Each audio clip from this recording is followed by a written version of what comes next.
Got start.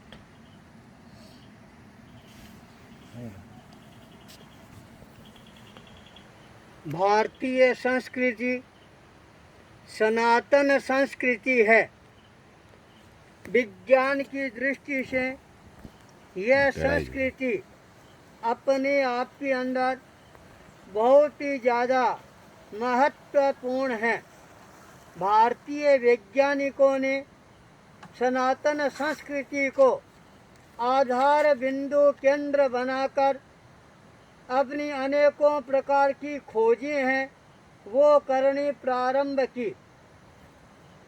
भारतीय संस्कृति में हर जीव को जीने का अधिकार प्रदान किया गया है, चाहे वह छोटे से छोटा जीव हो या चाहे बड़े से बड़ा जीव हो।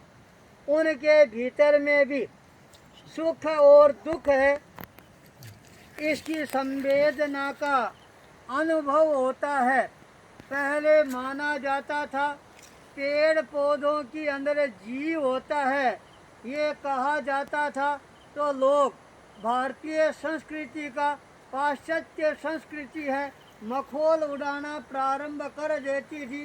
क्या कोई पेड़ पौधों में भी जीव होता है क्या?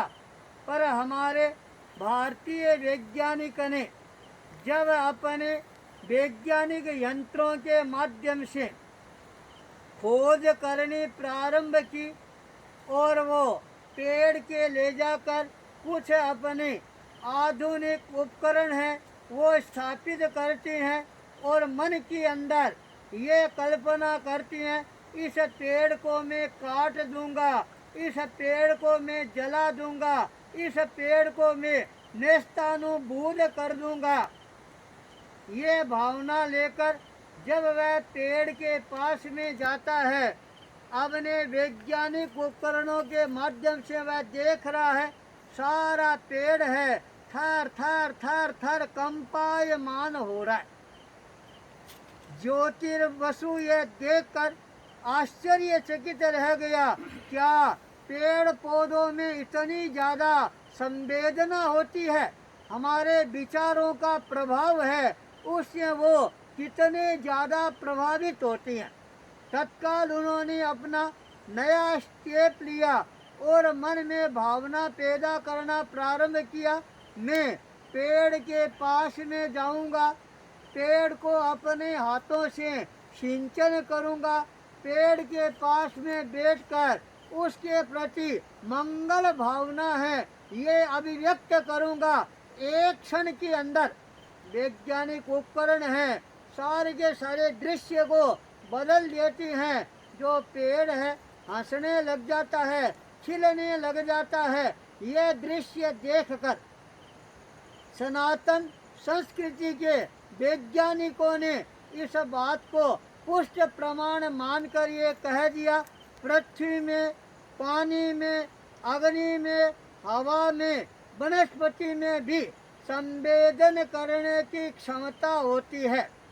आज यदि हम पुरानी संस्कृति को उठाकर देखते हैं, जितने भी भारत के अंदर नए नए वैज्ञानिक प्रयोग हमारे सामने आए हैं, उन सारे प्रयोगों का आधारभूत केंद्र बिंदु है वो रही है हमारी भारतीय संस्कृति, जिसके कारण आज भारतीय वैज्ञानिकों के प्रति पूरे विश्व के अंदर एक नई धाक जमनी प्रारंभ हो गई है।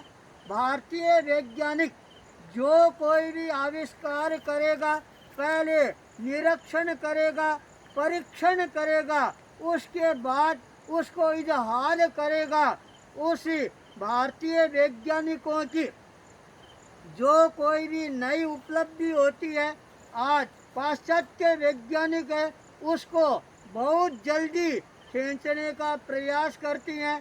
और आज हमारे भारतीय वैज्ञानिक इन उड़ते हुए मक्खियों को देखकर, भंवरों को देखकर हवाई जहाज का निर्माण कर दिया, रॉकेट का निर्माण कर दिया। और आज तो हमारे वैज्ञानिक है जंगलों में चले जाती हैं, पहाड़ों में चले जाती हैं, प्रकृति के उस वातावरण से अपने आप को भावित करना प्रारंभ कर देती हैं, उस समय उनके जो नई परिकल्पनाएं आती है, रिसर्च का एक महान केंद्र बिंदु है, वह बन जाता है प्रकृति। भारतीय संस्कृति है, यह प्रकृति की एक महान संस्कृति है। इसलिए हमारे भारतीय वैज्ञानिक है आज पूरे विश्व के अंदर अपने वर्चस्व को स्थापित करने में सफलता प्राप्त कर चुके हैं। भामा इंस्टीट्यूट के जो मालिक सबसे पहले वैज्ञानिक के रूप के अंदर उभर कर सामने आए सारा भाई, और उन्होंने भारत के अंदर पहला वैज्ञानिक रिसर्च सेंटर है वह स्थापित किया था। और आज विज्ञान की अनेकों शाखाएं हैं, वो हमारे सामने आ गई है। ध्वनि विज्ञान, मंत्र विज्ञान और भी अनेकों प्रकार के विज्ञान हैं, वो हमारे सामने आई हैं। हमारे भारतीय संस्कृति, सनातन संस्कृति के वैज्ञानिक तत्वों का आज पूरा विश्व है वह लोहा मानना प्रारंभ कर चुका है। केवल बाहर की खोज ही नहीं, हमारे सनातन संस्कृति में भीतर की खोज करने का भी एक महान आविष्कार किया। हमारे शरीर के भीतर की अंदर क्या है, हम बोल रही हैं, देख रही हैं, सुन रही हैं, सूंघ रही हैं, चख रही हैं, इसका आधार क्या है? वह आधार है हमारे भीतर की आत्मा।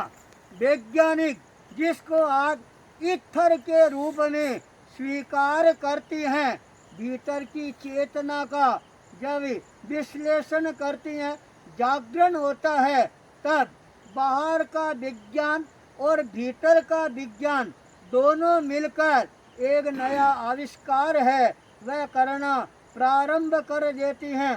आचार्य तुलसी हमेशा कहा करते थे, हमारा जो व्यक्तित्व है वह व्यक्तित्व आध्यात्मिक और वैज्ञानिक दोनों का समावेश होना चाहिए, तभी हम प्रगति पथ पर आगे बढ़कर इस विश्व को कुछ नई देन है वह देने में सफलता प्राप्त करेंगे। सनातन संस्कृति अध्यात्म और विज्ञान की एक महान संस्कृति है। यही संस्कृति आगे जाकर पूरे विश्व का ध्यान है अपनी ओर आकर्षित करती जा रही है। हमारे पुराने ऋषि महात्मा खखंदर इन पहाड़ों में गुफाओं के अंदर रहकर साधना करते थे। हजारों बरस उनकी लंबी आयु होती थी और जंगल की वनस्पति कंद मूल है ये खाकर और वो अपने साधना में तल्लीन बन जाते थे। समाधि के अंदर इतने ज़्यादा तल्लीन बन जाते, एक महीने तक, 6 महीने तक, 12 महीने तक न उनको भूख लगती, न प्यास सताती और न नींद आती। अपने भीतर की अंदर रमण करना प्रारंभ कर देते।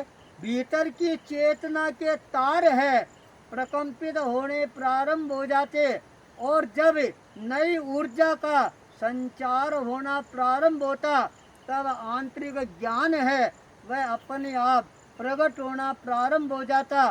तो ये हमारी भारतीय संस्कृति, सनातन संस्कृति एक महान वैज्ञानिक संस्कृति रही है। भविष्य के अंदर सनातन संस्कृति और ज़्यादा उजागर होकर भारतीय वैज्ञानिकों को नई दिशा, नया दर्शन, नया बोध है वह प्रदान करने वाली बनेगी। इसी मंगल भाव के साथ ओम नमः। वाह, राइट टाइम है।